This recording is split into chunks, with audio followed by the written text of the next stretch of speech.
Oke, mungkin teman-teman bisa lihat ya ini gambar apa gitu ya, gambar sapi. Nah mungkin agak aneh ya, kita ngomongin hobi tapi kok pertama-tama gambarnya sapi dulu, mau ngapain gitu. Nah, ya, oke kita tahu ini gambar sapi. Saya ada gambar yang kedua. Gitu. Nah mungkin buat kaum muda mungkin bisa tahu nih ini gambar apa gitu. Anime Mas. Ya, itu. Nah anime kan, mungkin atau mungkin bagi teman-teman juga ada nih yang suka nonton anime gitu. Nah ada gambar yang ketiga, ini orang lagi berkebun. Ini ada gambar anime, ada gambar sapi, ada gambar orang berkebun itu. Pertanyaannya saya simpel aja. Apa kesamaan dari ketiganya itu? Kesamaan dari sapi, anime, dan berkebun. Mungkin teman-teman bisa ngasal jawab dulu aja di chat gitu. Apa persamaannya itu?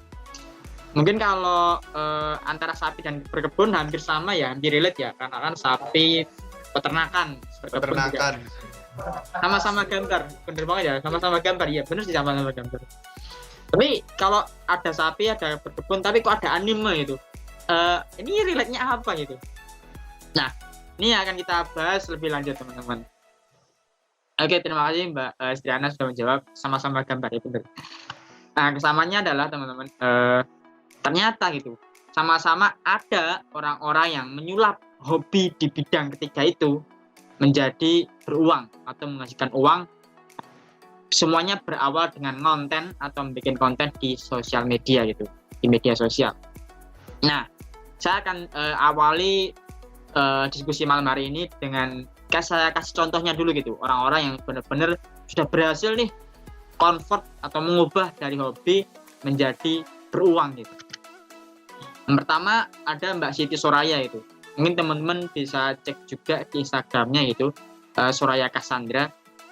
Beliau ini sekarang terkenal atau dikenal sebagai influencer gardening atau influencer berkebun. Nah, namun uniknya adalah beliau ini lulusan psikologi gitu, Australia pula itu. Jadi udah lulusan kampus di Australia, double degree di Universitas Indonesia juga, lulusan psikologi gitu. Tapi dia punya hobi berkebun dan pada akhirnya gitu beliau bersama suaminya memilih untuk menjadi petani kota.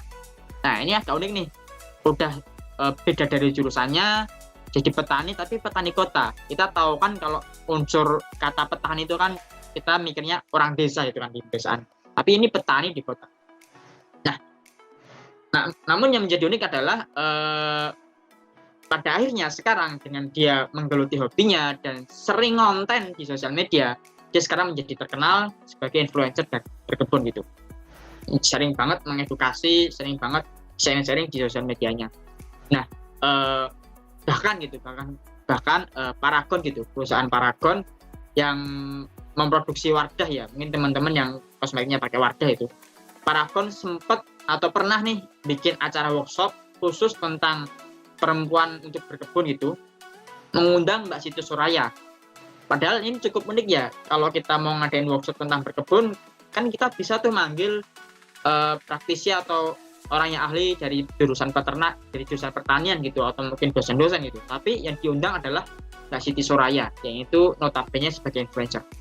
Nah itulah bukti nyata gimana dari hobi teman-teman, walaupun itu berbeda dengan profesinya teman-teman, berbeda dengan ijazahnya teman-teman, dari jurusannya teman-teman, tapi kalau teman-teman bisa serius, bisa membuat konten di media sosialnya dengan baik, dan bisa menggait audiens, kedepannya pasti akan bisa menghasilkan uang buat teman-teman. Ini contoh yang pertama. Yang kedua, ini ada mungkin buat teman-teman yang suka anime, tahu nih kata-kata cosplayer gitu. Ada Mbak Larissa Rochefort. Nah, dia terkenal sebagai cosplayer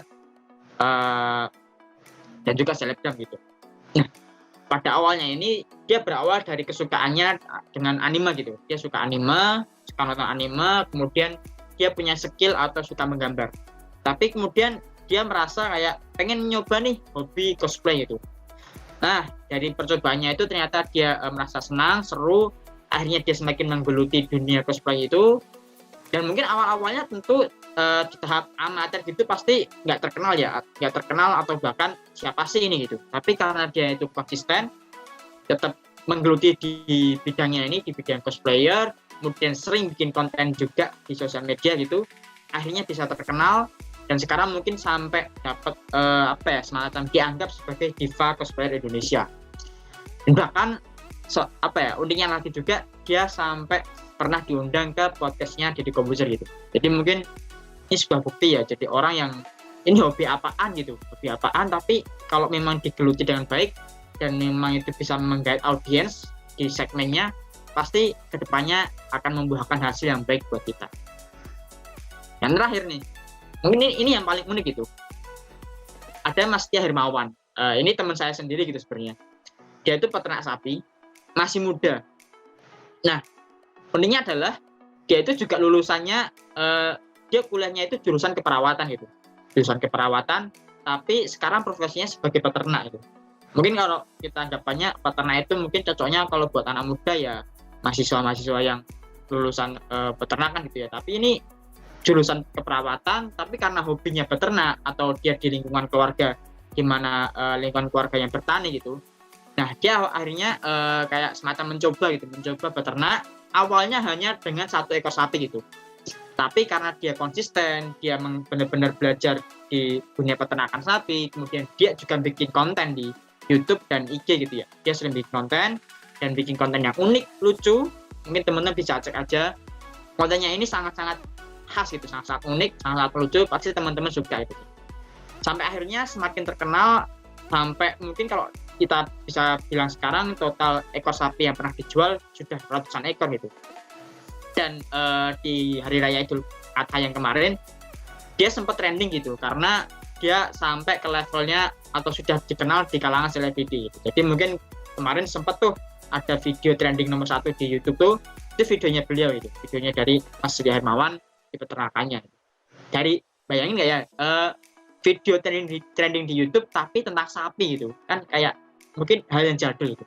Ini benar-benar sebuah effort ya, dimana anak muda pun bisa terjun ke dunia yang mungkin kayak nggak milenial gitu, nggak ada bau-bau milenial, tapi karena dia menggelutinya dengan baik, dibungkus dengan konten yang menarik, pasti bisa naik level, bisa terkenal, bisa jadi makin sukses dan sebagainya. Semua berawal, atau mungkin perbedaannya Mas Hermawan ini dengan peternak lain adalah dengan dia ngonten. Kalau peternak lain hanya fokus bikin peternak sapi, Mas Hermawan bikin juga nih kontennya itu yang seru. Nah, ini bukti gimana nya. Nah, oleh karena itu pada malam hari ini gitu, kita coba diskusi bareng atau kita coba sharing-sharing nih, gimana caranya menyulap hobi apapun itu menjadi beruang atau jadi duit dengan sosial media itu, dengan medsos atau sosmed. Nah, ya yang dulu Irfan Hakim ya, itu dari Bang Irfan. Oke, mungkin sebelumnya saya perkenalan dulu. Tadi sudah diperkenalkan, nama saya panggilannya Ahmad. Saya punya 3 satu lini bisnis, dan di Instagram kita sudah punya 3 akun sendiri dengan masing-masing segmennya sendiri. Ada Intuisi Art, Intuisi Canvas, dan Office. Intinya saya punya di Intuisi, dan ini pun juga saya berawal dari hobi saya sebagai orang yang suka bikin desain, bikin konten. Akhirnya saya tertarik buat bikin inilah Intuisi. Nah, langsung aja, apakah hobi yang bisa kita convert menjadi beruang itu hanya itu saja? Justru enggak. 3 contoh tadi yang saya paparkan itu justru malah contoh hobi yang mainstream, atau mungkin orang yang nggak bakal ngira bakal bisa beruang, kayak orang nggak ada bayangannya. Tapi kalau kita lihat di dunia media sosial gitu, justru ada banyak hobi yang itu lebih terkenal dan lebih pasti buat menghasilkan uangnya, lebih trendy juga, lebih populer. Entah itu di dunia games gitu, banyak kan sekarang selebgram, influencer dunia gaming gitu, e-sport, atau mungkin hobinya yang traveling, mungkin fotografi, mungkin masak juga bisa, atau mungkin juga tentang beauty, kosmetik gitu, melukis, atau mungkin tadi yang dibilang Mas itu gitu, mancing, itu juga bisa banget. Jadi hobi apapun, mau itu mungkin kayak nggak terkenal, tapi kalau teman-teman emang menggelutinya dan emang passionate gitu, emang suka, posting aja di sosial media, pasti ada orang yang suka. Setiap karya yang dibikin pasti ada orang yang suka, walaupun pasti ada 1-2 orang yang nggak suka, yang mungkin merendahkan kita, tapi yakinlah, seburuk apapun, sejelek apapun kayak kita merasa ini jelek, yakinlah pasti ada orang yang suka. Jadi pede aja gitu buat kita posting di sosial media. Nah, terus gimana sih caranya kita convert? Langkah pertama kita mengubah hobi kita menjadi beruang. Tentu pertama kita harus memahami dan mempelajari dulu cara benar-benar paham tentang hobi kita. Nah, maksudnya gimana nih? Nah, saya kasih contoh aja misalnya. Saya itu dulu suka bersepeda nih, suka goes gitu kan. Nah, saya harus paham nih di dunia goes atau di dunia bersepeda itu, ada berbagai macam segmen, ada berbagai macam sepeda. Ada yang orang sukanya sepeda MTB, ada yang sukanya sepeda lipat, ada sepeda balap dan sebagainya macamnya. Nah, saya harus paham nih, saya itu hobinya sepeda yang mana gitu. Saya sukanya sepeda balap gitu. Oke, kalau saya suka sepeda balap, saya harus paham nih, di dunia sepeda balap tuh ada istilah-istilah apa aja gitu. Ada istilah apa aja yang mungkin orang awam nggak tahu gitu. Ada istilah kayak ini gitu. Oke, terus kalau di dunia sepeda balap tuh menariknya apa gitu, atau mungkin orang-orang biasanya gimana sih gitu di dunia hobi itu. Jadi kita harus paham tuh, di dunia hobi ini tuh sebenarnya kayak gini-gini nih, ada istilah apa aja, ada istilah apa-apa yang tentu orang biasanya yang paham ya cuma orang-orang di hobi itu mungkin yang akan menarik. Kemudian kita harus tahu tuh biasanya problem atau masalah yang sering muncul di hobi kita tuh apa. Misalnya kalau saya dulu di hobi sepeda balap, ada nih satu problem yang pasti yang muncul, yaitu rantai kotor. Nah, ketika rantai kotor tuh seringkali menjadi permasalahan utama buat teman-teman orang yang suka goes. Atau mungkin kalau sepeda balap itu dia harus di jalan yang mulus, nggak mungkin kan di jalan yang trek. Nah, itu mungkin sebuah problem juga. Itu perlu diperhatikan juga, dan itu bisa jadi bahan konten juga nanti. Nah, yang ketiga nih, yang paling penting juga, keseruan apa yang menarik. Jadi gini, setiap hobi pasti ada khas keseruannya masing-masing. Apapun itu pasti ada. Dan itu mungkin yang orang awam nggak tahu. Orang yang nggak di hobi kita tuh nggak tahu. Kayak misalnya tadi nih Mas Hirmawan gitu, dia di peternakan sapi. Sebenarnya beternak sapi itu ada keseruannya yang unik. Misal bisa main-main sama sapi. Ternyata beternak sapi itu bisa seru juga, bisa lucu-lucuan. Nah, itu mungkin orang awam nggak tahu. Nah, itu yang kemudian bisa kita kemas, bisa kita fokuskan menjadi konten kita. Karena kayak kita bisa ngasih tahu nih ke orang lain, ke orang awam, sebenarnya di hobiku tuh ada keseruan ini loh, itu menarik nih gitu. Bisa jadi hiburan. Keempat, nah kita perlu matching nih, kira-kira dari keseruan kita itu apakah bakal disukai sama orang-orang. Kira-kira orang-orang tuh sementara ini suka sama hobi kita tuh apa tuh, atau tertarik dengan hobi kita tuh menariknya tentang apa gitu. Misal kalau orang masak gitu, mungkin nggak semua orang hobi masak, tapi kayak kita bisa merasa satisfying gitu ya kalau melihat orang memasak. Nah, itu mungkin suatu hal yang dimana ada keseruan dan disukai oleh orang-orang yang di luar hobi kita. Kemudian, nah ini yang penting juga, cerita apa sih yang orang awam nggak tahu. Misal nih, kalau di dunia Mas Hirmawan tadi, di dunia sapi, orang nggak tahu tuh sebenarnya kalau bikin pakan sapi itu kayak gimana. Atau mungkin orang nggak tahu tuh sebenarnya ikat di sapi itu harus diganti seberapa kali. Itu mungkin cerita-cerita di balik hobi yang orang awam nggak tahu, itu bisa banget kita share. Itu menjadi sebuah hiburan tersendiri gitu. Terakhir, teman-teman harus tetap terus belajar. Dalam artian, walaupun teman-teman udah pro di situ atau mungkin udah cukup lama di situ, tapi tetap harus belajar, karena disitulah dimana kita bisa terus berkembang. Kalau teman-teman merasa cepat puas, nggak mau belajar lagi, ya lama-lama orang akan bosan. Jadi mau gimana pun juga teman-teman harus terus belajar. Apalagi kalau mungkin merasa masih amatir di bidang hobinya, ya tentu harus makin giat buat belajar. Nah, poin kedua nih, setelah kita paham tuh hobi kita kayak gimana dan sebagainya, terus gimana sih cara kita mengemas jadi konten? Yang penting adalah kita harus menambahkan value atau nilai dan menambahkan keunikan. Ini gimana sih nambah value dan keunikan gitu? Nah, kurang lebih kita bisa menambahkan value itu ada bersifat 3 hal. Entah itu sifatnya bermanfaat, insightful, atau bisa juga dianggap sebagai edukasi. Misal nih, contoh lagi, misal saya hobinya bersepeda gitu lah. Oh, bersepeda itu ada, kalau saya bisa ngasih value di konten saya itu bahwasanya saya bisa edukasi nih bersepeda yang baik itu kayak gimana memilih tempat bersepeda yang baik, atau mungkin gimana cara membeli sepeda yang tepat. Itu mungkin sebuah value gitu, gimana kita memberikan manfaat ke audiens kita gitu. Memberikan value. Atau mungkin kayak Mas Himawan tadi, walaupun kontennya itu kebanyakan hiburan gitu, tapi dia juga ngasih value gitu, ngasih manfaat. Oh gini loh cara merawat hewan dengan baik, atau gini loh cara menyikapi hewan secara baik gitu, yang halus dan sebagainya.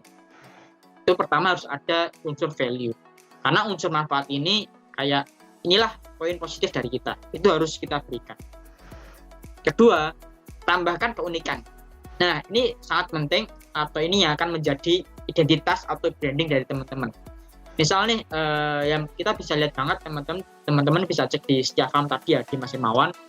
Oke, dia udah ngasih value, tapi apa sih yang dia bisa menjadi keunikan dibandingkan peternak lainnya gitu. Oh, keunikannya ini dia bikin konten yang lucu gitu. Yang bikin konten yang lucu, yang kayak ternyata peternak itu bisa seru gitu, bisa lucu-lucuan. Terus juga penyampaiannya bisa enak. Dalam artian peternak kan biasanya orang-orang tua ya, tapi ini anak muda gitu peternak. Itu juga sebuah keunikan. Dan dia bisa mengemasnya atau bisa bikin konten yang bahasanya itu bahasa anak muda, jadi semua orang bisa enak dengerinnya. Jadi pastikan dikasih keunikan. Semakin unik teman-teman bisa ngasih identitas yang jelas, nantinya audiens pun atau followers kita bakal lebih paham tuh, oh kalau si A ini dia khas nih dengan kontennya seperti ini itu. Dan itu akan memudahkan teman-teman buat lebih menonjol daripada konten kreator yang lain, daripada kompetitor teman-teman gitu. Karena pasti dalam satu hobi udah banyak nih pelakunya, tapi gimana caranya kita bisa lebih menonjol? Ya kita harus punya keunikan yang itu khas dengan diri kita. Semakin unik, semakin original, semakin mudah diingat orang. Nah, namun yang perlu diperhatikan adalah caranya jadi unik. Sebenarnya yang paling penting adalah kita harus menjadi diri kita sendiri. Karena semakin teman-teman menjadi diri teman-teman sendiri, enggak ngopas, enggak niru-niru orang lain, maka lama-kelamaan orang akan paham gitu. Oh, ini nih keunikan dari si A itu. Misal Mas Tito itu, dia merasa aku nggak perlu tuh ngopi-ngopi orang lain, ya udah aku jadi diriku sendiri. Entah itu kayak merasa ini apa sih gitu awalnya. Tapi lama-kelamaan orang akan paham nih, oh keunikannya Mas Tito tuh ini itu. Nah, itu kunci atau trik buat kita menjadi unik. Ini penting juga, karena kalau teman-teman asal kopas mengikuti orang lain, jadinya malah kayak kayak kering gitu, kayak garing gitu, karena orang lain udah ada gitu, teman-teman cuma ikut-ikutan doang, kayak apa sih gitu. Kalau mungkin teman-teman masih ingat ya, beberapa waktu yang lalu sempat booming ya NFT Al-Ghazali itu, si Ghazali NFT. Dia kan udah punya keunikan, tapi karena ketika orang lain tuh ngopas gitu, ya jadinya enggak unik lagi, jadinya malah kayak kering gitu kan, kayak apa sih gitu. Itu pentingnya jadi unik tapi tetap jadi diri sendiri. Nah, salah satu contohnya itu kalau kita lihat di Setia Farm gitu. Pertama, di kontennya ini tadi dia membawa pesan peternak itu seru, anak muda pun bisa jago gitu. Dan kontennya lucu gitu, bisa menghibur. Teman-teman bisa cek aja di YouTube gitu. Nah, karakter kontennya yang lucu itu sebenarnya sesuai dengan karakter pribadinya Mas Himawan. Jadi karena dia teman saya tahu tuh emang Mas Himawan tuh orangnya emang humoris gitu, emang lucu. Jadi ketika dia bikin konten yang lucu itu sebenarnya dia nggak ngopas, tapi emang dia menjadi diri sendiri gitu. Dan itulah yang kemudian menjadi khas dari kontennya dia gitu. Dan seakan di setiap kontennya itu atau di channelnya itu dia bercerita tentang gimana sih kehidupan peternak sapi gitu.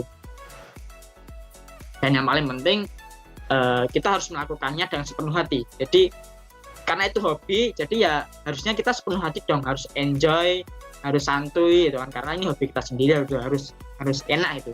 Jangan terlalu memaksakan juga, jangan hanya ikut-ikut, karena kalau kita nggak sepenuh hati kayak pasti jadinya kurang bagus. Ketika kita melakukan suatu hal apalagi hobi gitu, kita nggak sepenuh hati, kita hanya terlalu memaksakan diri buat mengikuti tren gitu, lama-kelamaan orang akan merasa kontennya itu kurang original, kontennya itu kurang nikmat. Jadi kayak orang nonton pun jadi males.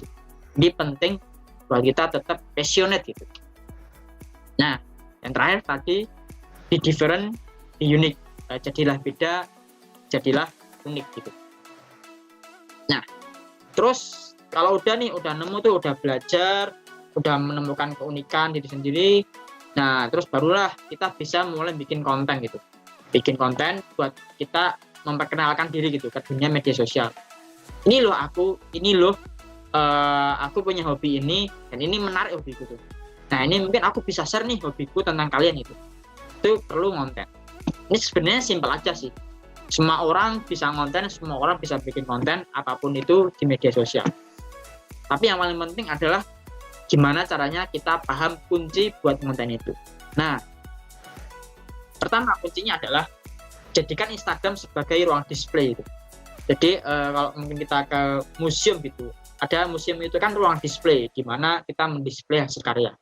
Demikian pula di Instagram, kita di Instagram tuh bisa tuh dijadikan ruang display karya kita.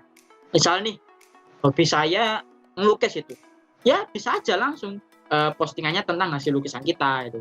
Hasil lukisan kita mau apapun itu, mungkin awalnya kita insecure ya, kayak aduh ini jelek nih, kayak ngapain di post, tapi pede aja itu, posting aja, pasti akan ada orang yang suka itu. Terus sekaligus jadikan Instagram itu atau sosial media sebagai buku diary. Nah ini yang berbedanya penggunaan media sosial ya namanya juga media sosial, jadi harus digunakan sebagai media untuk kita bersosial. Nah kata kuncinya adalah jadikan seperti buku diary. Jadi teman-teman di Instagram tuh share aja tuh, share kehidupan di hobinya. Misal teman-teman masak nih, share aja tuh gimana teman-teman belanja, gimana teman-teman menyiapkan dapurnya, gimana teman-teman mengiris bumbunya dan sebagainya. Itu di share aja. Mungkin behind the scene-nya, atau mungkin ketika ada insiden tertentu, misal habis belanja ada insiden apa mungkin yang kurang bagus, bisa diceritakan aja. Atau mungkin setelah masaknya jadi ada insiden malah tumpah gitu. Itu kan hal yang aduh gimana itu bisa di-share aja. Behind the scene itu yang mungkin orang lain akan tertarik, kayak orang jadi tahu nih, oh di belakang hobi ini tuh ada kayak gini nih gitu. Atau mungkin orang yang suka lukis, di balik lukisan yang bagus tuh ada ceritanya yang kayak gimana gitu. Itu mungkin yang orang bakal tertarik gitu tentang hobi gitu. Jadi posting aja gitu. Entah itu postingnya di feed maupun di story. Kemudian kita perlu paham nih, setidaknya ada 4 macam konten yang bisa kita buat. Pertama ada konten edukatif, hiburan, informatif, dan komersial. Nah mungkin buat pertama-tama kita perlu fokus nih ke 3 konten yang utama, yaitu di edukatif, hiburan, dan informatif. Konten komersial itu bisa kita lakukan kalau kita udah besar atau followers kita udah cukup besar, kita merasa ada hal yang bisa kita komersialisasikan, nah kita baru bisa tuh bikin konten komersial. Tapi utamanya kita harus fokus ke konten edukatif, hiburan, informatif. Apalagi kalau kita ngomong tentang hobi, biasanya yang paling utama adalah konten hiburan, karena ya namanya hobi kan buat senang-senang, jadi fokus aja ke konten hiburan utamanya. Nah apa aja sih itu konten edukatif, informatif, hiburan, komersial? Konten edukatif intinya konten yang kita itu menambah wawasan atau pengetahuan si audiens tuh. Misal orang yang awalnya itu nggak tahu tentang A, nah kita sharing tuh tentang A. Misal nih ada hobinya fotografer gitu. Orang awam tuh nggak tahu tuh gimana cara milih lokasi syuting yang bagus. Nah kita bikin aja konten tips memilih lokasi syuting yang bagus. Atau mungkin kalau orang memasak, orang nggak tahu tuh standar manis itu kayak gimana itu, apakah gulanya berapa sendok, itu kan orang nggak tahu. Kita bikin aja konten edukatif tentang itu. Kemudian ada juga konten informatif. Nah ini mungkin hampir mirip ya edukatif atau informatif, tapi ada sedikit perbedaannya. Kalau konten informatif tuh pada intinya kita hanya informasi aja, yang mungkin kayak bisa dicari di semua tempat, kayak mungkin kita cari di Google pun ada itu. Jadi sifatnya hanya informasi aja, hanya informatif, tapi mungkin kurang edukatif. Misalnya kalau para gamers gitu kan, misal main Mobile Legends gitu, nah pasti kan ada tuh event-event atau mungkin ada update. Nah kita bisa bikin aja itu konten tentang eventnya atau konten tentang ada update terbarunya, itu bisa kita bikin aja kontennya itu pasti kayak orang yang nggak tahu informasinya jadi tahu, oh ada informasi ini tuh.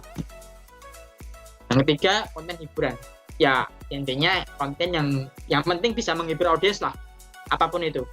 Misalnya tadi mancing itu kan, oh ternyata kalau kita mancing, misal mancing di laut gitu, oh kadang-kadang kita ada kejadian-kejadian lucu gitu, ya udah kita posting aja.